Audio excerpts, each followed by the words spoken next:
Okay, everybody, how's everybody doing today? Hopefully well. Last 2 days have been very, very hot. Okay. Record heat. I don't know if you're one of the hundreds of people that went to the beaches, even though the beaches are supposed to be on lockdown and off limits. But hundreds of people went to Huntington Beach, so let's see what happens. Okay, again, let me go through this.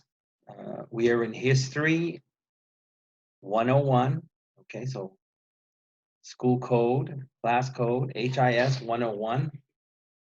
United States history through 1876. This class normally meets Monday morning at 8 a.m., lasting till 12. Again, I hope most of you know the name of the school by now, International University of the East. Sometimes I ask you guys in class and So that's where we are there. Now let me clear up something a little more important that I found out that some students that just started talking to the school a few days ago, even though we started a few weeks ago, about our assignments and what goes on here, okay? But again, we started class on let me make sure here, the 13th, okay? We started class on the 13th. Today, if this is Monday, so today is going to be the 27th, okay? 27th of April.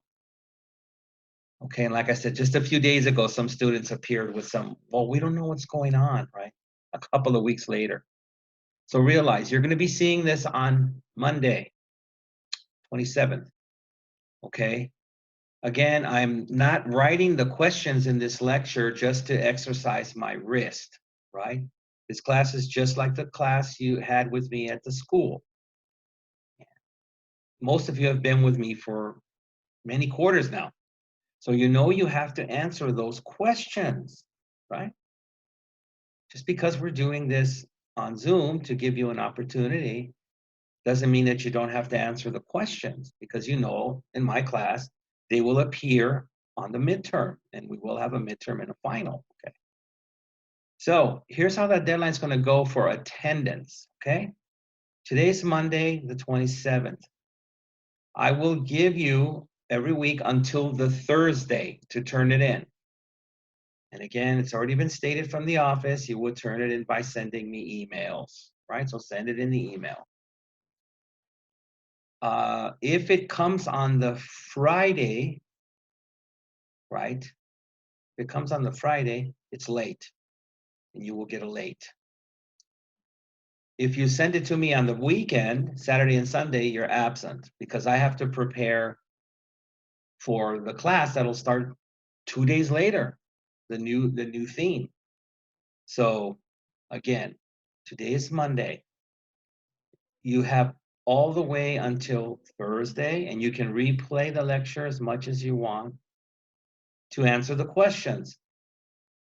You send it to me on Friday, you're late. If you party on Friday and send it to me on Saturday, or you party Friday, Saturday, send it to me on Sunday, which is a day before the next week's lesson, you're absent, okay? So this is your responsibility.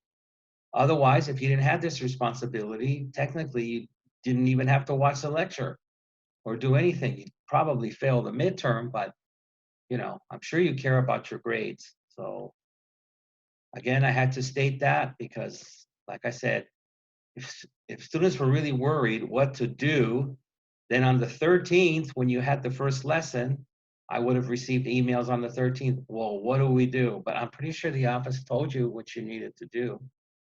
So again, that's where we are. So please watch the lectures, answer the questions. You're a student, answer the questions, send it to me by email again by the Thursday of the same week. And that's how we will take attendance, right? Okay. So let me proceed to the lesson. Okay.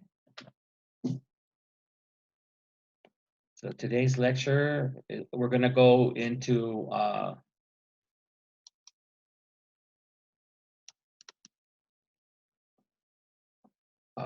the first colony and their troubles and establishing itself there and why they left England.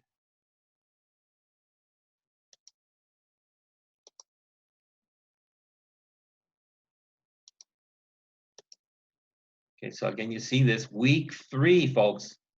Week 3. Okay, so we're going to start with England, which is the background, and the people will be leaving England to come here to the New World. Okay, all right. So hopefully we can enjoy this. Okay. To fully understand this story, you need to understand its historical background. Okay. In the mid 16th century,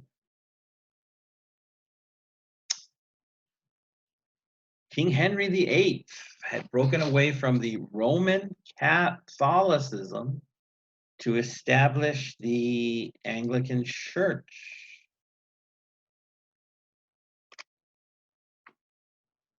Otherwise known as the Church of England. Maybe that's a trick question I should ask on the midterm. Who knows? Remember, I'm going to pull out something and make sure that you read it, not just concentrate on answers, right? It's your responsibility. You must learn. It's good for you. But by 1600, during the reign of Elizabeth I, his daughter, this church also had its detractors. Okay, detractors are people that didn't believe in it or that were against it. Like here in the United States, we have many, many people who don't like Trump, and they are his detractors. These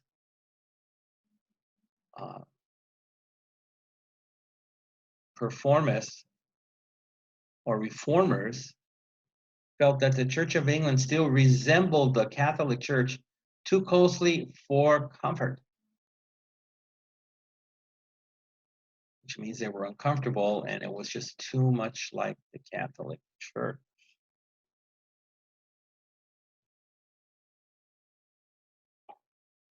They disliked the church government, along with what they perceived as showy rituals. Because this group wanted to purify the church, they became known as the Puritans, right? So if anybody's a Catholic here, you know that in the Catholic Church, they have a lot of ceremonies. And they burn the incense, give the wafer. And these people felt that these rituals were unnecessary. Faith and your relationship with God were different. These things, rituals were not really important. Anyway, that's what they felt. So they became known as the Puritans. Hard times had fallen on England, and these reformers suffered greatly from the ills of a bad economy with high unemployment and low wages. Okay, it says the ills of a bad economy. Okay, we all know that ill means you're sick with something. So they're just using it here to say that there was many bad things in the economy, not just one. And they state at least two: high unemployment and low wages, right? Like right now, you know, we could use that, the ills of the coronavirus. So what are the bad things that are happening? People are not going to work. Businesses cannot open. If you look at me here, my hair's getting longer and longer. The salons do not open, so who knows when I'll cut my hair. Hopefully they can open the state so I can go get a haircut. So that would be the current use of this ills of a bad economy. The Puritans blamed their lot, which means their situation. That's a British term. We really don't use that. British person might say, oh, my lot in life. You say, what, parking lot? Right? No, it just means their situation. So they blamed their lot on the Church of England. That's the reason why they were poor and had no wages. and they weren't shy about telling anyone. So King James I, who succeeded Elizabeth I, did not take well to this outspokenness. She didn't like complainers, doing everything in his power to make the Puritans miserable. If you don't know what miserable is, it means that you're so unhappy that you can almost not bear it at all. You can be unhappy, but miserable is the next level. Okay. Most Puritans believed they could change the church and still belong to it. A lot of people think that way at first, for many things. Others didn't think the Church of England could change, and they chose to create a separate congregation outside of the established church. They became known as the Separatists. That's pretty easy to put together. A separate congregation. What was their title? Separatists, right? You can put that together. And they suffered harsh treatment, which means they were treated badly, very badly. Harsh is worse than just bad. Which included not being able to attend universities or worship openly. Separatists were imprisoned and sometimes put to death. The English clergyman Robert Brown was influential among the group, and some of his followers became known as Brownists. This is the easy part of English. Separate group, what were they called? The Separatists. The people who joined Robert Brown, what were they called? Brownists. Use this to get an A in the test. A good many of these separatists escaped to the Netherlands, where some became sailors aboard Dutch merchant ships. Others returned to England in 1620, but were still unhappy. The New World in America that people spoke of was simply too enticing to pass up. So enticing might be a new word for you. Enticing is something that looks, let's say if it's food, it looks too delicious not to try and eat it.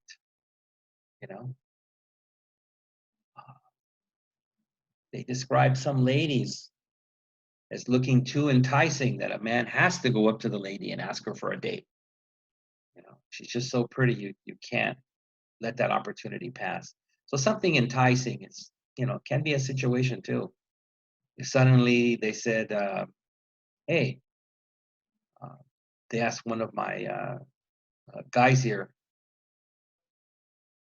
do you want to be the interpreter for BTS and travel the world and meet girls everywhere that want BTS? I'm sure one of my young Korean guys in here would not say no. Okay? Too enticing of a situation to pass up.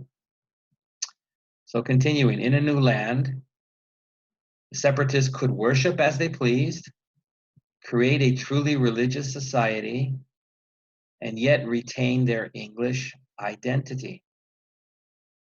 It was this group that made up the core of the Pilgrims.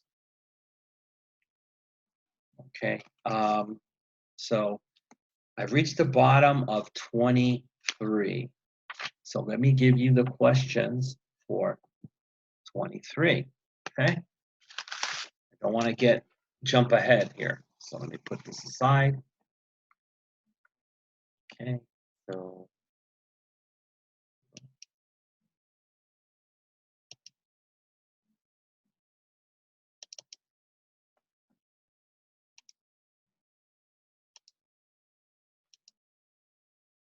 let me give you the first question I have on 23.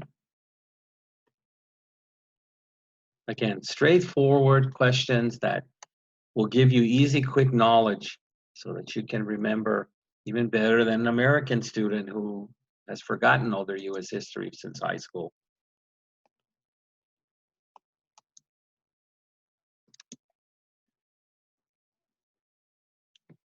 Let me get the spelling correctly.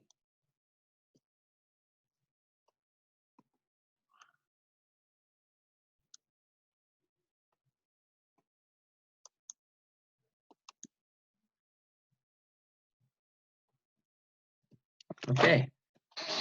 So my first question, which group wanted to purify the Church of England? Okay. So I talked about it. So be careful though. Don't, didn't the teacher say this and that and you can keep it together? Something about Brown. So the answer here is not, oh, which group wanted to purify the Church of England? The purifiers. No, that's not the answer there. Right. So here we go on 2.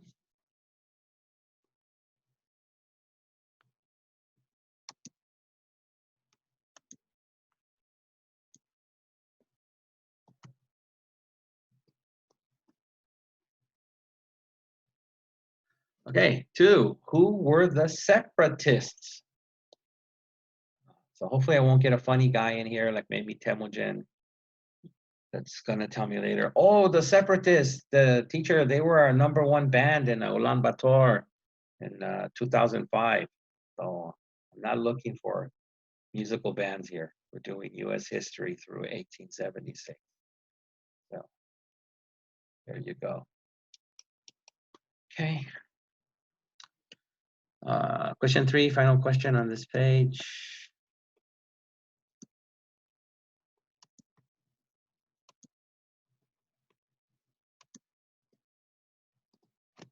Okay, where did some escape to? Again, I'm going to get us to some what? Some food? What are we talking about?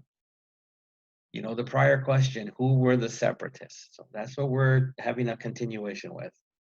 Where did some separatists escape to? Maybe they escaped to Ulaanbaatar with Temujin. I don't know. But it says in the book. So there you go. All right. So again, I'll give you a couple of minutes to finish these. I don't want someone maybe like Caroline saying, oh, you erased them too quickly. I was playing Candy Crush and I didn't pay attention. So now I'm just starting to write them down. So write down the questions and then we'll move on to return back to the lecture, okay? Before I pull out the eraser, erase these questions, okay? All right.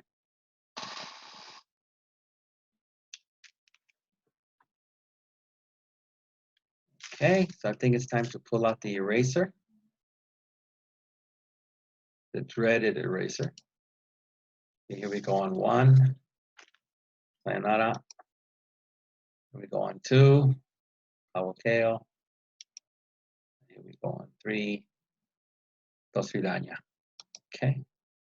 All right, so I'm going to return back to that interesting lecture.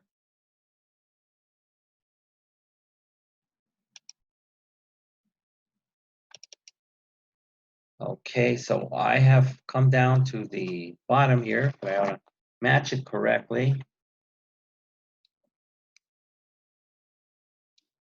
Okay, so we have read this. If you want, I'll just read it again. I'll tie it in there. A good many of these separatists escaped to the Netherlands, which I said before, where some became sailors aboard Dutch merchant ships being business ships carrying cargo. Others returned to England in 1620, but were still unhappy.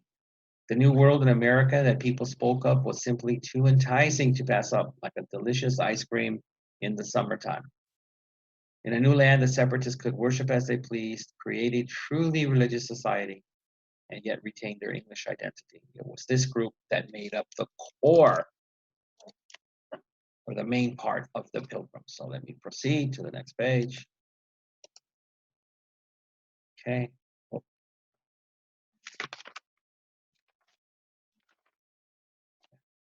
Okay. So here we go. Strangers among them. Okay.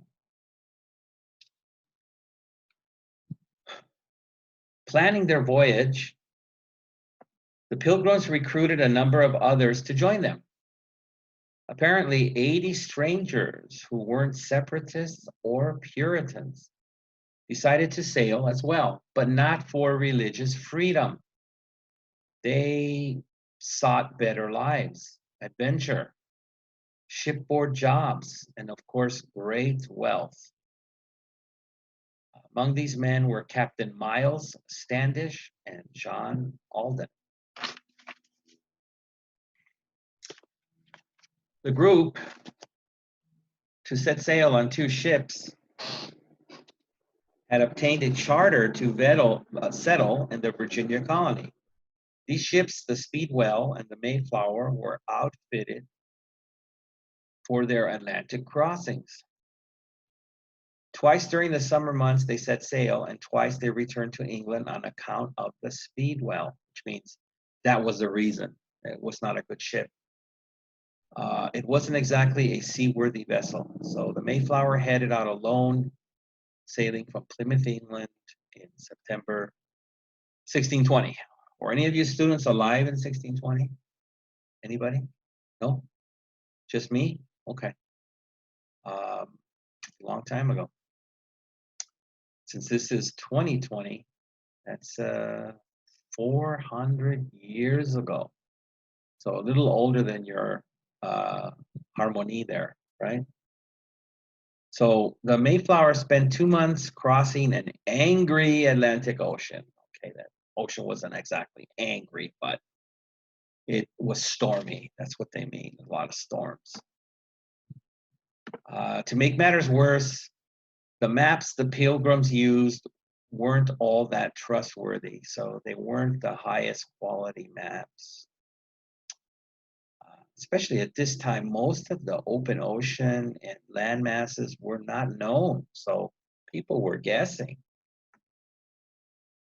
Those maps, along with the strong winds, took the sailors well north, so too far, of the Virginia colony, though some have speculated or guessed that the Pilgrims bribed, which means paid money to, Captain Christopher Jones to alter the Mayflower's course. Oh, so don't go where you're supposed to go. We'll give you money. Pick a different spot. Interesting. On November 21st, 1620, the Pilgrims reached Provincetown Harbor at the point of Cape Cod, Massachusetts. Okay. Now we're going to go on to signing the Mayflower Compact. Okay. I'm just checking here. I want to make sure where I'm going to have to stop so I don't get ahead of myself. Let's see. All right. Okay, let me just put a mark here. Okay. Although the Mayflower's passengers seemed happy to reach dry land, they were also concerned because their charter from the London merchants had sent them to Virginia, which is the wrong place. Some of the strangers aboard talked of breaking away from the group, noting the dissension among them, and dissension means people are not getting along. They have different feelings about what they need to do. The passengers drew up an agreement, which means they wrote it, while anchored in the harbor. If you don't know what an anchor is, it's that big iron thing that looks like a fish hook that they drop into the ocean floor to keep the boat from, or ship from, drifting away. The Mayflower Compact was the first colonial agreement that formed a government by the consent of those governed. So what they mean there is, prior, it's always a king that forms a government. Who cares what the people decide? But this was actually formed by the people. For the signers agreed to follow all just and equal laws that settlers enacted. So again, no kings, no queens, no prince, no princesses, no sheriff. Furthermore, the majority would rule in matters that were where there was disagreement. That might seem simple today, but back then, this was a giant leap or jump away from the tradition of royal and absolute rulers. Again, the same thing. Royalty And then kings usually, nobody questioned them. They could do what they want. The Mayflower Compact guided the colonists until they joined with. Okay, so we'll keep that secret for later. I have to go to the questions here for 24. Okay, hopefully everybody's hanging in there.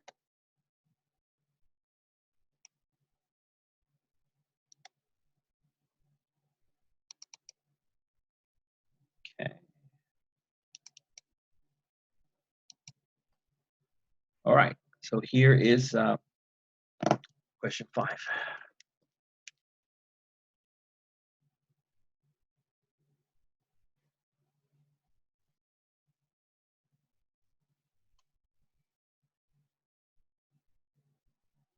Oh, sorry, I'm jumping ahead of myself.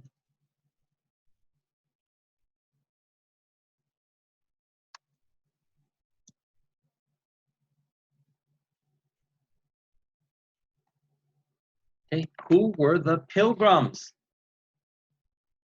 Again, for my funny sports guys, I don't want you to say, oh, they're a basketball team in the NBA. Okay, that would be the Indiana Pacers. Okay, so who were the Pilgrims? Okay. Let me get to the next question.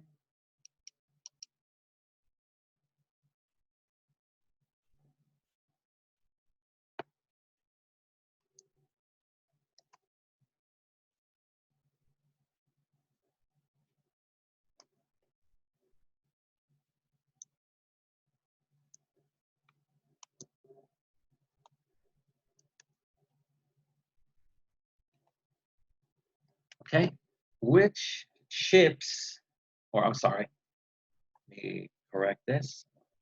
Nice. Which ship did they take to the New World? Remember, one was bad. Not seaworthy is the term. So they ended up taking one. They wanted to take two. So one they decided not to take after a few practice runs. And then again, for the students who are just checking in from their Candy Crush marathon, what's the New World, right? Okay, again, there was no United States at this time. And it really wasn't fully established that it was going to be called America.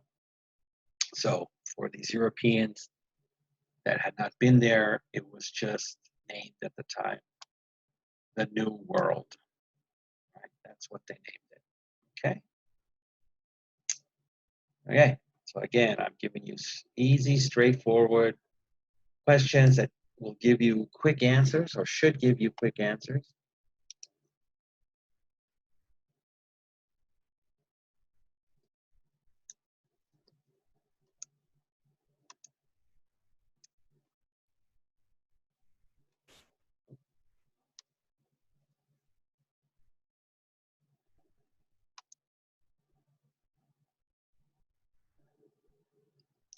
Okay. 7. How long did, I should put a the in there. I want to make sure I use my articles. That's one of the things that's different about English language, the use of articles. How long did the voyage take? Okay. So was it something like taking the train from Seoul to Busan, maybe 4 hours? Is that what it took back there? On a small ship, leaving England, crossing the angry Atlantic Ocean, all the way to what would be later known as America? I think it took a little longer than 6 hours, or 6 days, or 6 weeks, a long time. So those are my hints to you. How long did the voyage take? Okay. And the last one for this page, and it's another two-parter, just to keep you on your toes, because I have a lot of students that I ask a two-part question, so this is going to be good for your practice. And they'll only answer the first part. Huh? I don't know. Okay, so you got to answer all of what I ask you.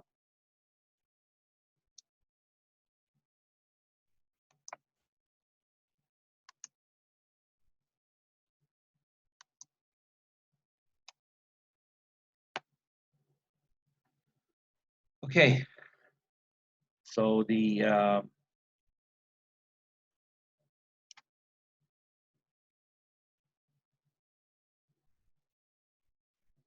two-parter here is, where did they land and when? So don't just answer the first part. Oh, they landed in K-Town, right? That's not a complete answer, because the end of the question is when. So again, in that part too, don't give me, oh, they landed at 6:30 in the evening, and it's not what I'm asking. You know, I'm asking the year. One of the very few questions I'm going to ask you a year. Usually I give you the year. So it's an important, it's an important year. That's all I'm saying, right? So just give me the year when they landed. It's pretty easy. It's in, school rhymes and things like that. It's just like in the U.S., when did Columbus land, right? And they always say Columbus sailed the ocean. The kids do. Columbus sailed the ocean blue and landed in 1492, right? Blue two. So this is one of the few ones that I'm asking you for an actual date. So don't forget, give me a location and give me a date. Okay, so I'll give you a few minutes to answer those before I erase those. So Titan, make sure you're paying attention and writing these questions. You can answer them later as you have all the reading material in the lecture, which you can watch over and over. So write your questions, go ahead.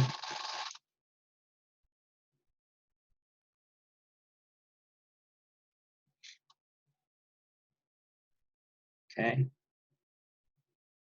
we're wrapping that up. Okay, so let me get out Mr. Eraser here. I'm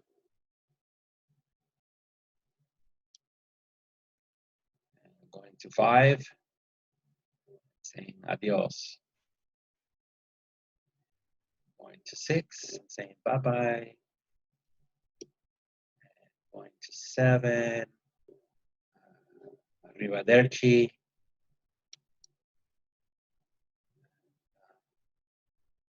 Going to 8, and saying the really complicated goodbye in English. Right. All right, so that's that set of questions for your second page. So let me move back to more of this enticing lecture. Okay.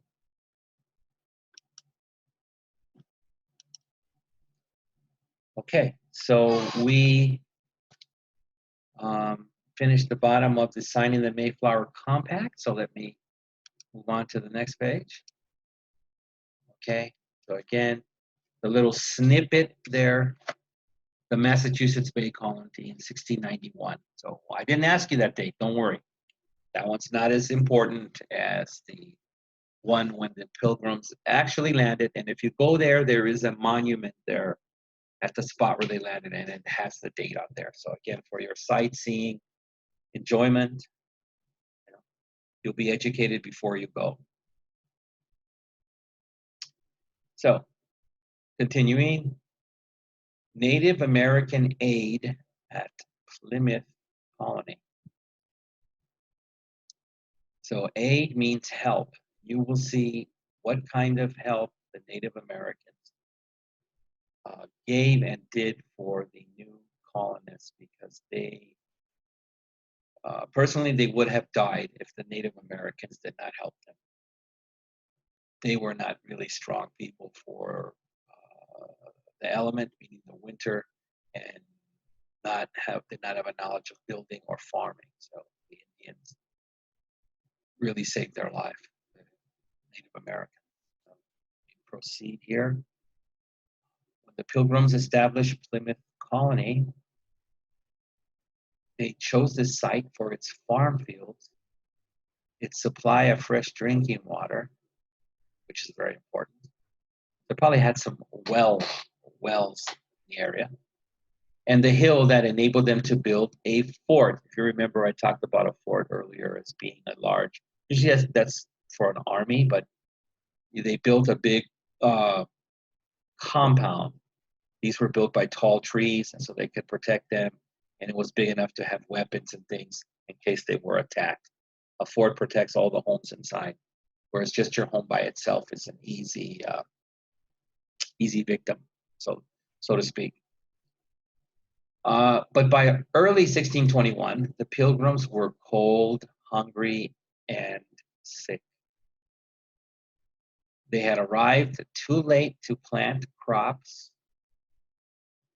And like I said, with the snow, cold, and dwindling food supply. Dwindling means decreasing, going down. If you start, let's say, at the beginning of summer and you have 30 cans of corn, and then at the end of summer you have 10 cans or 5 cans left, it has dwindled from 30 to 5. So the food supply was going down.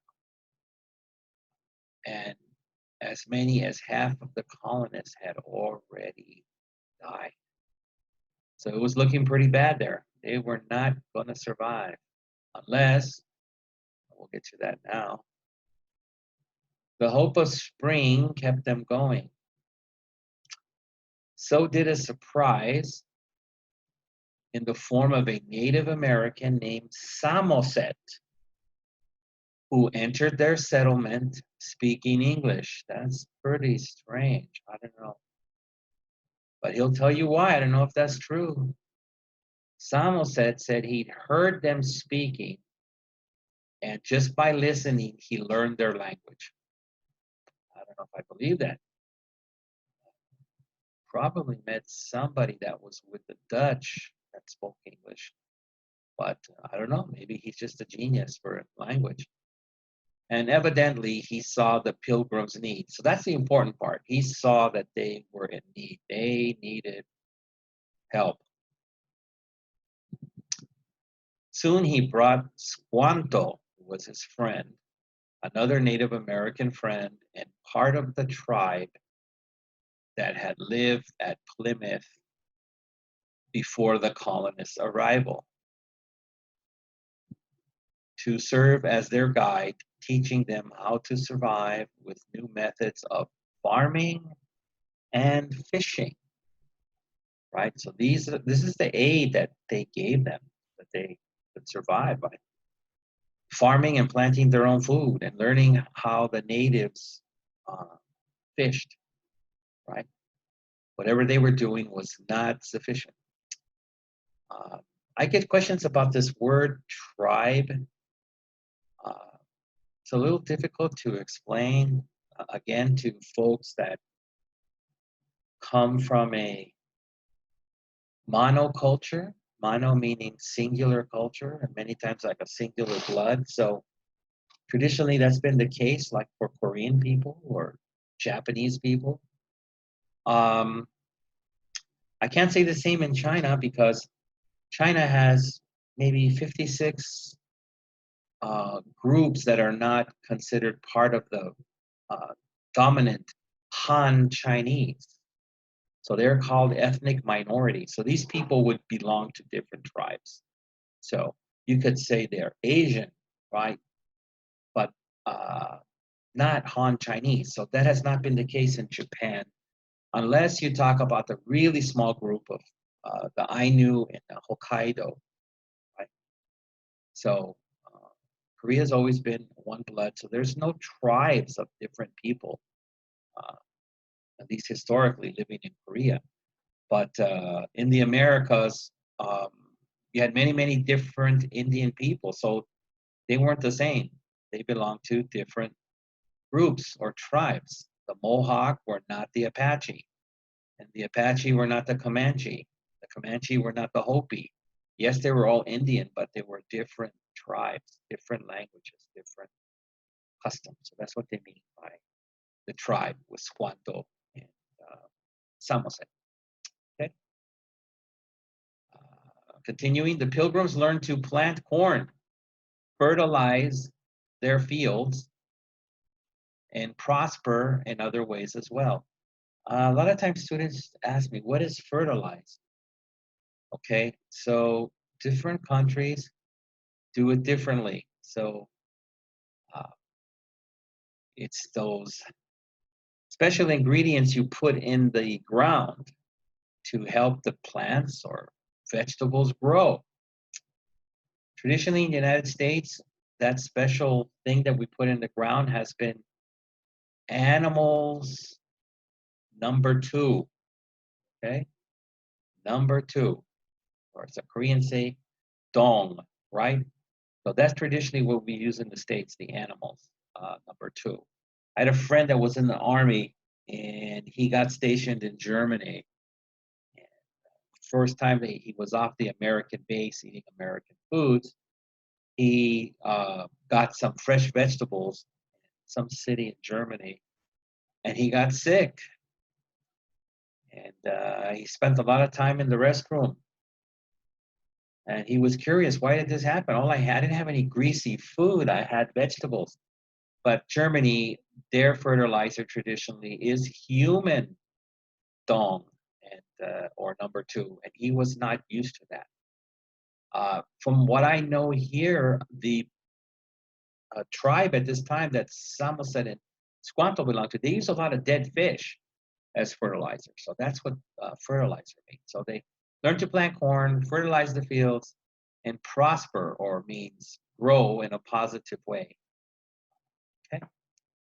And now we have a fun fact. Okay. We haven't had a fun fact yet. I was waiting. Where's our first fun fact? So Native Americans had celebrated autumn harvest for centuries. Early New Englanders celebrated Thanksgiving only, you see this, only when there was a plentiful or a lot harvest. But eventually it became an annual custom. So not originally, but if they had a bad harvest, there was not to be a party of Thanksgiving. Right? During the American Revolution, the Continental Congress proposed or put forward a national day of Thanksgiving. And in 1863, Abraham Lincoln issued the proclamation or order designating or deciding on a date, the fourth Tuesday in November as Thursday, sorry. Thanksgiving is never on Tuesday. But the fourth Thursday in November as Thanksgiving Day. Okay. And that's your fun fact. So let me go down here. Finish the page. Squanto, remember he was Samoset's friend, acted as the interpreter between the Pilgrims and the great chief Massasoit of the Wampanoag in the southeastern United States. So that's another tribe, Wampanoag. Okay. So I guess he could speak their language and he was able to interpret between the chief. They tend to call their rulers not kings, but chiefs in Massachusetts. The two sides pledged or agreed with strong judgment not to harm one another, which meaning not to attack each other. And by the following autumn in 1621, again a date you do not have to remember, the Pilgrims celebrated their first harvest with their Native American neighbors. Okay. So it says both bought provisions and then ended up or started again. It's not important for the question. So let me get to the questions on 25. Okay. We get to the questions. Hopefully you're enjoying this. Okay.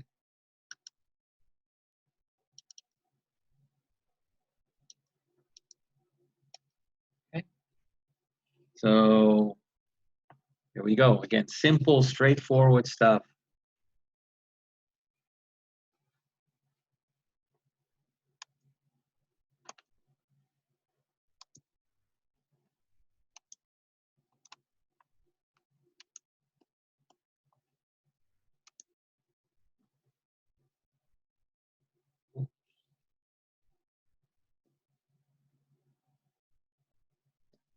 Okay, 9. What was the name of the first colony?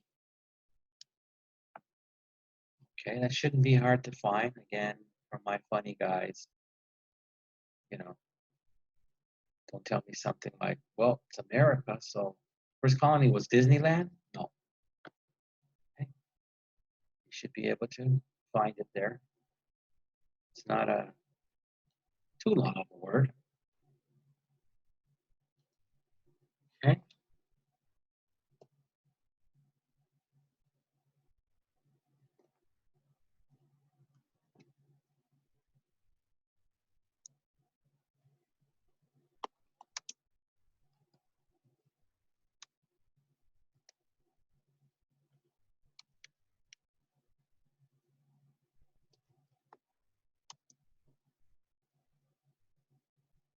Okay.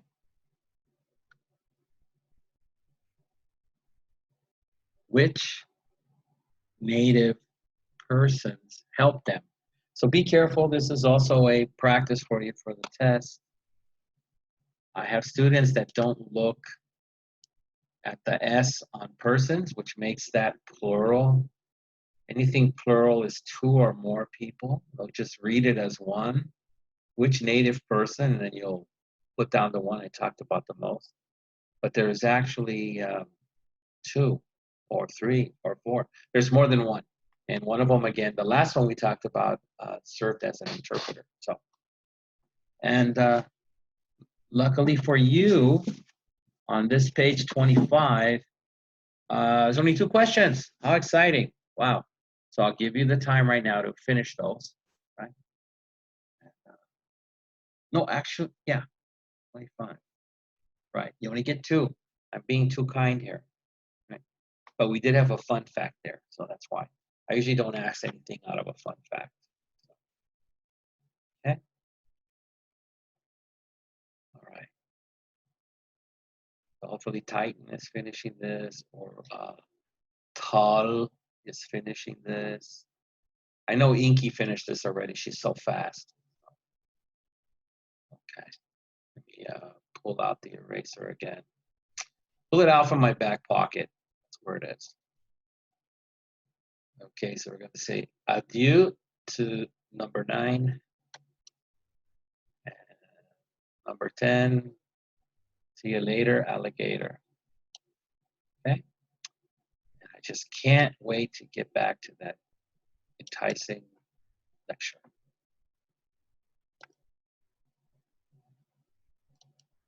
Okay, so I already read the bottom here, so let's kick it on over. Okay, so again, for that first Thanksgiving feast, which lasted 3 days. Wow, 3 days. Is that long enough? I'm hoping that you're in my class again. But Mr. Blue Sapphire Gin, I have been told that Indian weddings can last 3 to 5 days. Please send me a text and let me know if that's true. Right, that's a long time. So, without further ado, let's get into the Massachusetts. There's that word again. If you can't say it, don't worry. I'm the one that has to say it. But I've even known American people that say Massachusetts. And they can't say Massachusetts. It's not the easiest word to say. And again, if God was here, she realizes this is not an English word. This is, again, remember the chief? This is a Indian or native term from their language. It's not English. You see the double S and the double T's. It's not English. Okay. So Massachusetts Bay Colony. In 1623, the Council for New England issued a patent to the Dorchester Company, made up of English businessmen interested in trade, to settle in the American colonies. Cape Ann, along the Atlantic coast of Massachusetts, became a settlement, I'll bet one that didn't last longer than 1625, so 2 years. But the survivors, led by Roger Conant, founded Naumkeag, now Salem, 1626.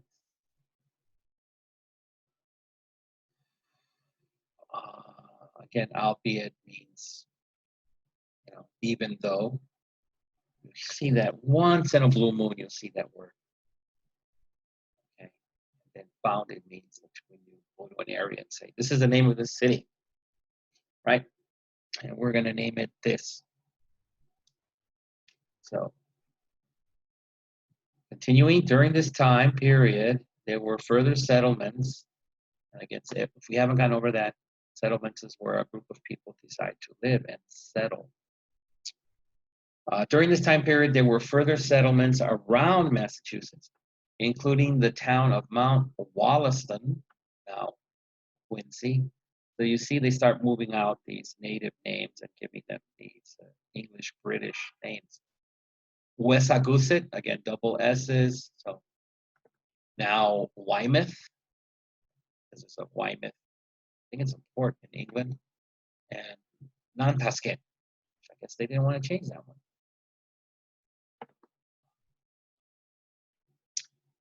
In 1628, the Council for New England gave a group led by John Endicott a patent entitling them to land just south of the Merrimack River to just north of the Charles River, extending from sea to sea. Sea to sea.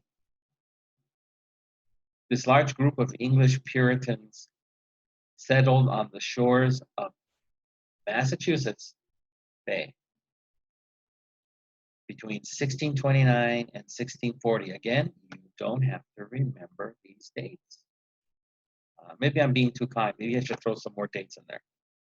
But the important thing between 1629 and 1640 was more than 20,000 additional colonists made the crossing to settle in New England. Right? Might be some good question there. Okay, the settlement at Salem. Endicott was soon to take over the settlement at Salem. And in 1629, King Charles I granted the charter for the Massachusetts Bay Colony. The first government was established in England, but in 1629, it moved to Massachusetts, and the government of the trading company soon became that of the colony. Men such as John Winthrop and John Cotton. Yes, you can have the last name Cotton. I've met people with the last name Beer and Mustard. So that's a funny part of English there. It's because years ago, a lot of times people would get a last name from the work that they did. You might meet someone named, I'm Mark the cobbler. Well, a cobbler was a person that fixed shoes. So they let you know what field of work they did. That's just what they did in those days. Along with other Puritan leaders, soon exercised absolute control. Not a little bit, not halfway, but absolute control.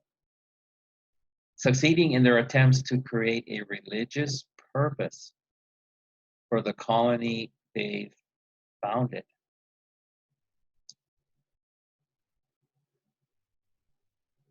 Putting the religious reforms aside, Puritanism valued hard work, a good business sense,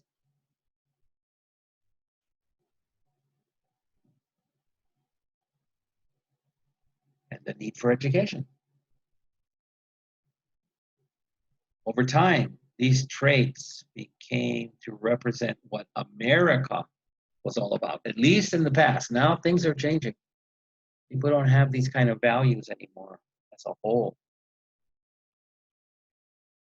In a negative sense, people still use the term puritanical to describe rigid morality or narrowness of mind. Okay? So I'm going to stop there because I have to give you questions from this page. This page is page 27, right? So no matter, or actually 26. Sorry about that. Okay, so let me go to the questions.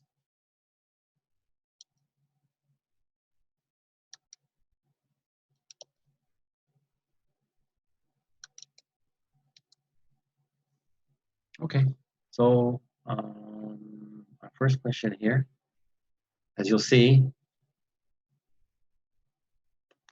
I'm putting the dates in the question. You don't have to remember them. So please remember to say, oh, my teacher's so kind. Right, Caroline? Or Temujin? Or Inky? Okay.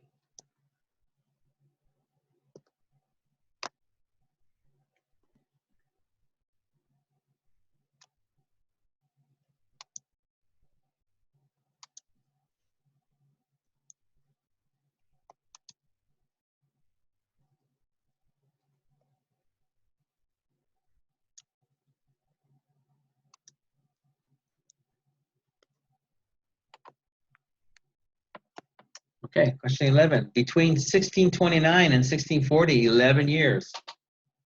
How many more colonists arrived in America? So you see, I'm giving you the years there. You just give me the number of colonists. Was it in 11 years only one more arrived? Or two? Or maybe none?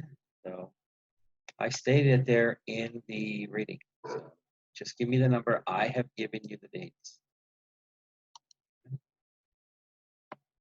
Took the heavy part away from you. All right.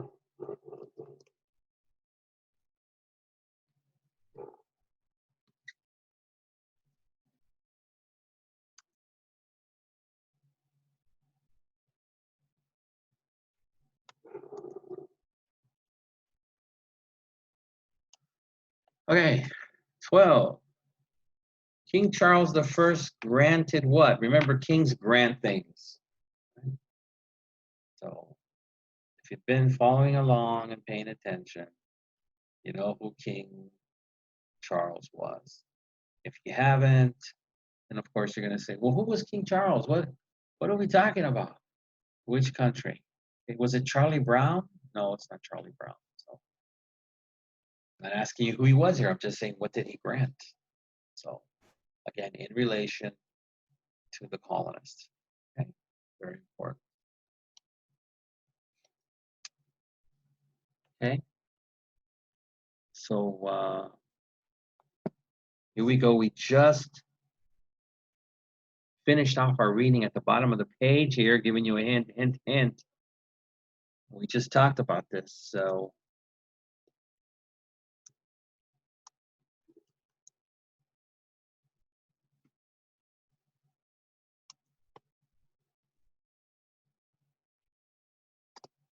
what did the Puritans value? Right? What was important for them? So again, a hint to help you do better on the test. Okay, I will tell you there is a list. There is a list. And if this question comes up on the test, it probably will, hint. If you only give me one item, I will have to give you less points than the student that gives me 2, 3, 4. So the more you list, or the more you put on your list, the more points you will get on the exam. So again, what did the Puritans value? Did they value Krispy Kreme donuts? Did they value beer? Did they value hip hop music? What is it that they valued? Right? And that's it for this page. So I'll give you the few minutes to make sure you write these questions down. till I go back to the lecture. So take your time.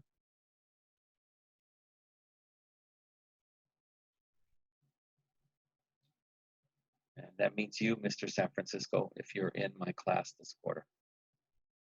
So, yeah.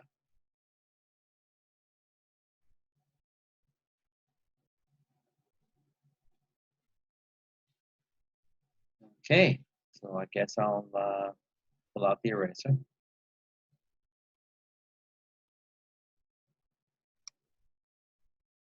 We're going to say goodbye to 11,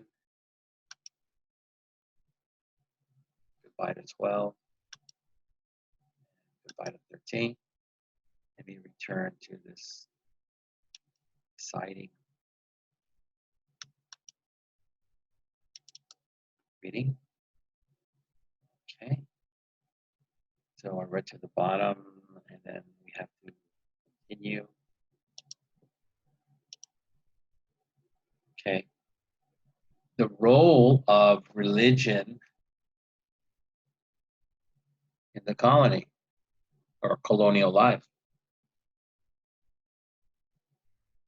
Because their beliefs were based on independent congregations, free of the church. So you have to think of that, congregations. These are like mini churches, right? Not just the one established church of England, right? And then hierarchy just means, like in other words, the highest level people in the church, they form the hierarchy, and then there's people below them. Right? So free of the church hierarchy that existed back in England. The settlers became known as Congregationalists. I still haven't decided if I'm going to use that in a question. We'll see. It's here for you to enjoy. Attendance at Sunday services was mandatory, or means you have to go. Just like Korea, for young men, it is mandatory that you spend, 18 months now in the Korean Army. And with the work required to thrive in the colonies that left little leisure time. Thrive is a high-level word used to mean be successful. So you might hear that sometime. Again, before the, this Corona hit, you get a new restaurant and it's not a big line all the time. The person, you probably heard some, oh, we're doing very well, we're very successful. But the old term is, you would say, we are thriving, which lets people know, wow, you have a lot of customers. As of right now, talking about the pandemic, I don't know if you've noticed, but I've seen many businesses are out of business that serve food. And some are just surviving somehow by doing takeout, right? If you have that kind of format that's easy for you to do that, like, so in other words, like a McDonald's. I've gone by a McDonald's and they have the doors closed. You can't get in. Only they allow drive-through. But they're set up to do drive-through and do a lot of to-go orders.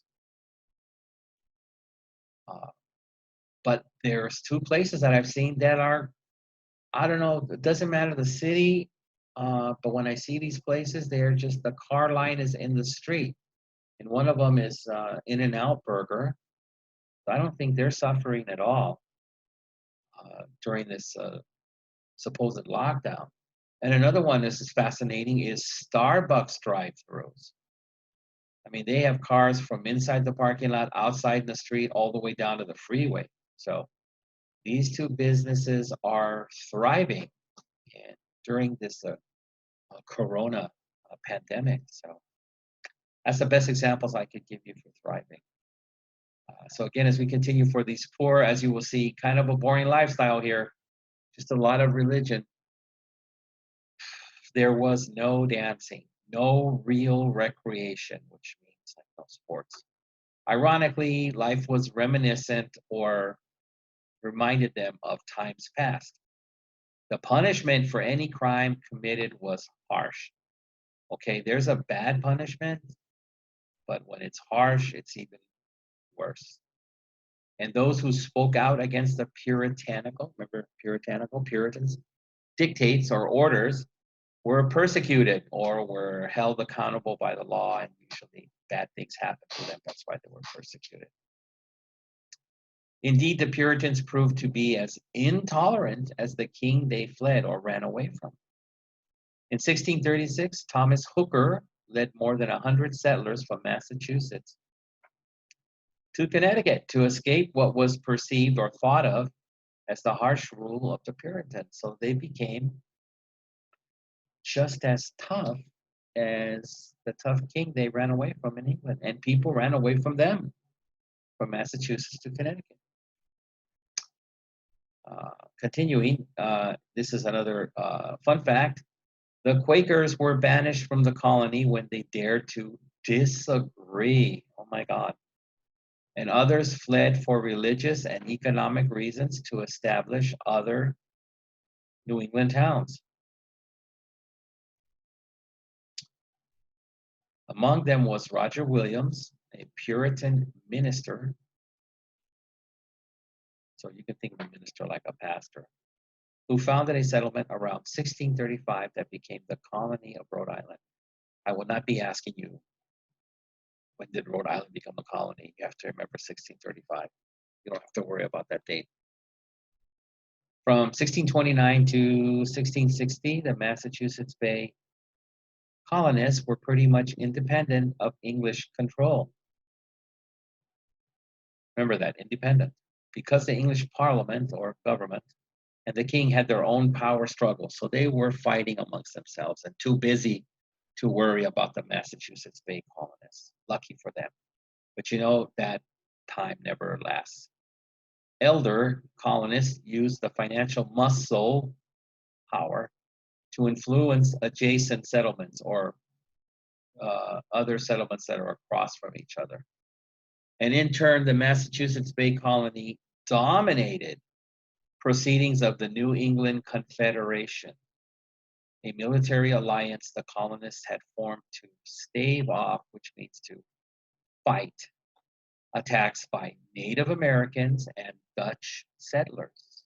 So even the settlers, the Dutch, were not happy with the English. Members of this confederation, Connecticut, New Haven, Plymouth, as well as Massachusetts Bay, agreed to retain their independence while helping each other's militias. And again, militias are armies formed of citizens, not soldiers. However, when the English monarchy or king prevailed in 1660, King Charles II tried to exert or show his influence over the American settlements, especially the Massachusetts Bay colony. So sounds like he got a little jealous and wanted to make some profit off of them and suddenly say, hey, you're my baby now. I need some of your profit. The colonists were persistent people holding their own for many years, so that means fighting back. But after 1674, England tried once again to subdue, which means defeat, take over the rebellious Massachusetts Bay. So at that point of the page, let me go to the questions for this page.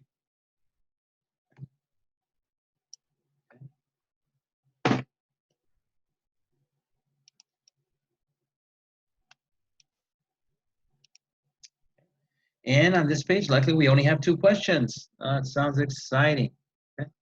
And again, they're pretty straightforward.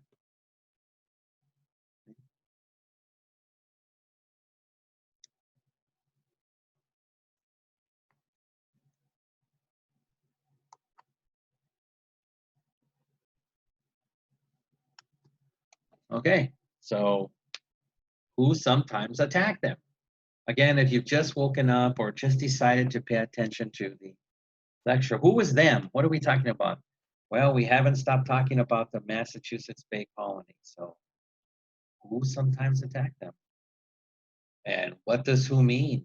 Was it only one group that attacked them? Was it two? Was it the IRS? Who attacked them? Okay. So based on what we just read, that should be an easy question for you.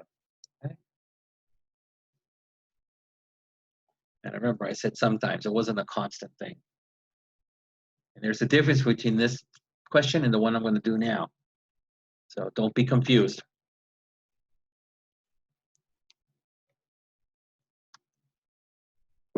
Again, luckily we just read this part.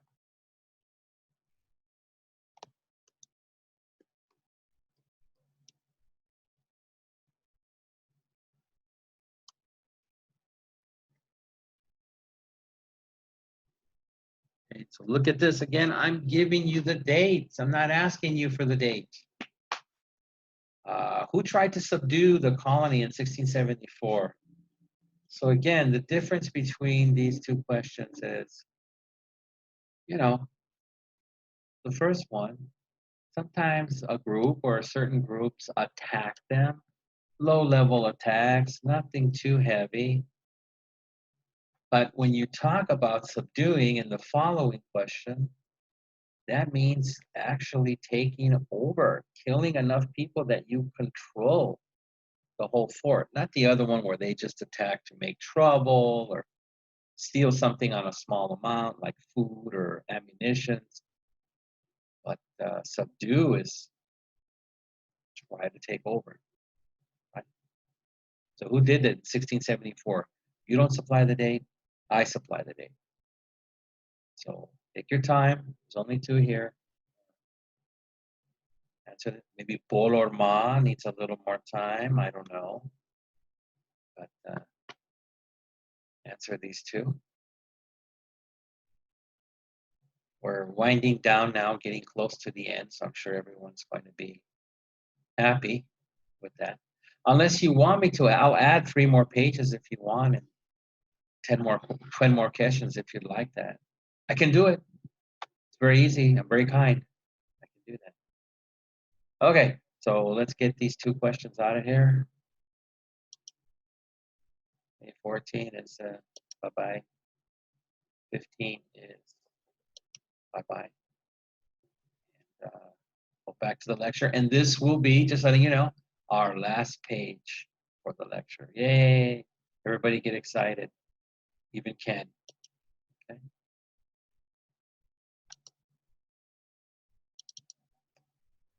Okay, so we had read to the bottom already, so let me proceed.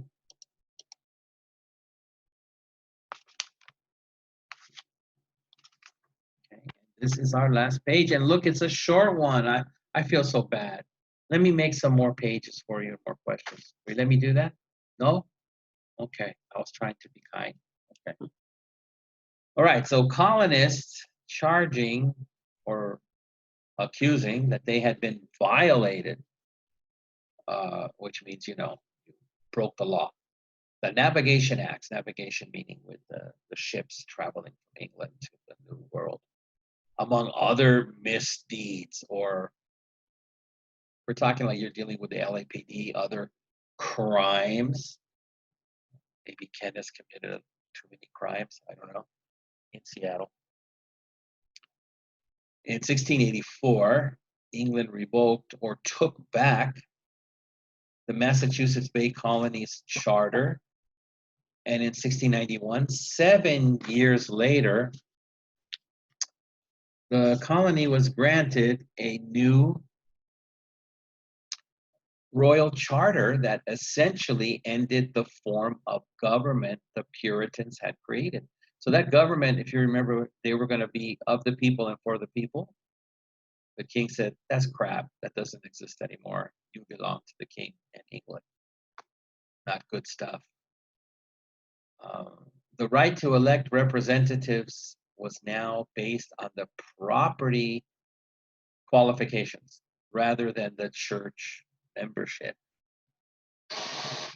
Again, not good. The Hysteria and Wild Accusations in Salem in 1692, again, don't remember the date, Further eroded puritanical influence. Okay, it's a couple of tough words there. One is hysteria. That is a high-level word for craziness. That's why you hear somebody say, the person got hysterical. Like they went a little beyond crazy. And then wild accusations. When you accuse somebody, you're saying, I know they did this. You know, I know Barry stole 10 cars in the last week. That's a pretty wild accusation since I have no place to park them. So, not true. And then it says further eroded the puritanical influence. Okay, so let me give you the, what would it be? The science-based answer first, and then we'll give it to you as I use it communally with people. That's a slang word. Eroded comes from the word erosion.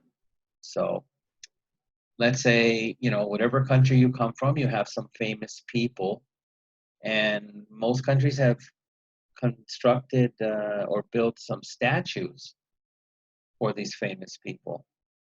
If you leave them outside, which they're usually outside so the public can appreciate them, over time, the rain, the sun, the wind, the weather erodes the statue. It's like, I can't see the guy's nose anymore, or his fingers are, you know, disappearing. That's erosion.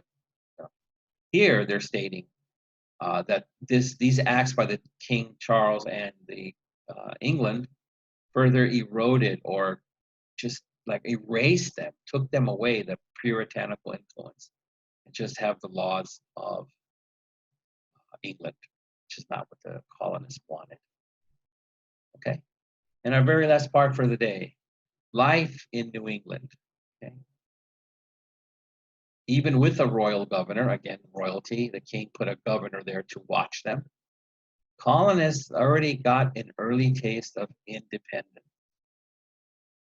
The Puritans believed that communities were formed by covenants, which is agreements among groups of people, led to the creation of town meetings, the first democratic institution in America. At town meetings, every church member could speak. Those who were male and held property could vote, and the decision of the majority ruled. In some towns, men who were not property holders could also vote. This democratic atmosphere later led to fewer restrictions regarding religious and personal freedoms. In the New England Puritan town, no one was more important than its minister. Ministers were expected to be well educated. Thus, Puritans laid the foundations of education in the colonies with America's first secondary school established in 1635. Harvard College, now Harvard University, began in 1636 as an institution to train ministers, religious leaders. Okay.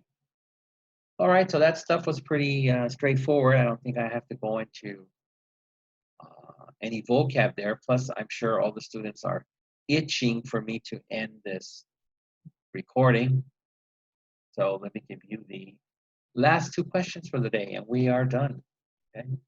Oh, but I have to go to the restroom for half an hour. Is that okay? And then we'll do that. No, our Inky's already yelling. Okay, that's not good.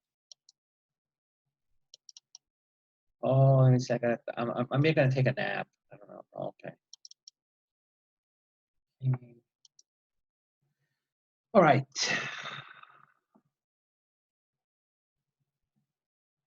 Okay, last two questions.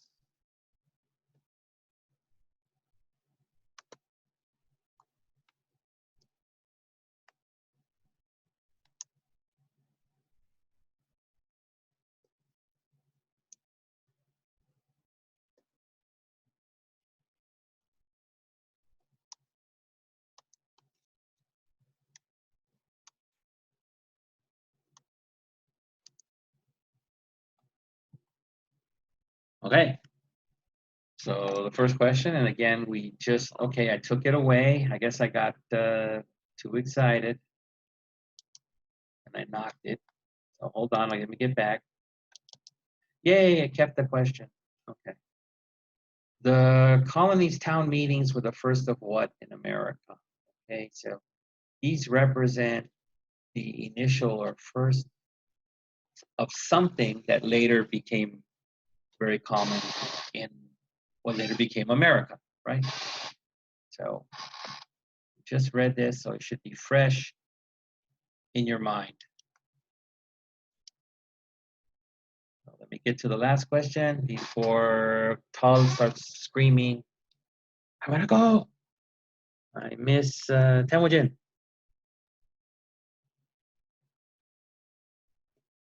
Oops.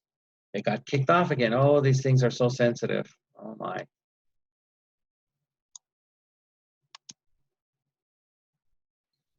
Do I need to put a number? Okay, let me. I know students, don't cry. Don't get upset. Okay, here we go. Oops, I gotta make sure that's capital. See, I'm getting tired too. I'm starting to make mistakes now. Okay, and the machine doesn't want to work with me. Okay.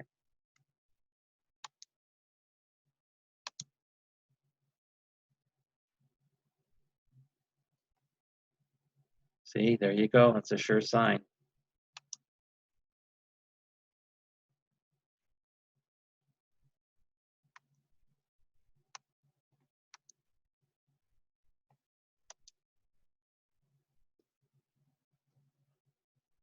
Okay, so in the Puritan town, which person, who was the most important? Was it the lady that washed the windows? Was it the man that picked up everybody's garbage? Was it the town doggy or the horse? Who was the most important person in the Puritan town? Okay. So I'll give you a few minutes there, and then once you've done writing these questions down, we are done for today for the Monday morning class. Okay. So again, don't forget, well, what do I do? You answer the questions just like if you went to school and send me the answers via email. That's how I see if someone attended or not, right? Okay, so it's plenty of time for those. Let me erase these, and I shall see you next week to continue this exciting U.S. history through 1876, when I was born. Okay. The last one is gone. So there you go. And I shall see you next week. Okay? All right. Take care, everybody. Bye-bye.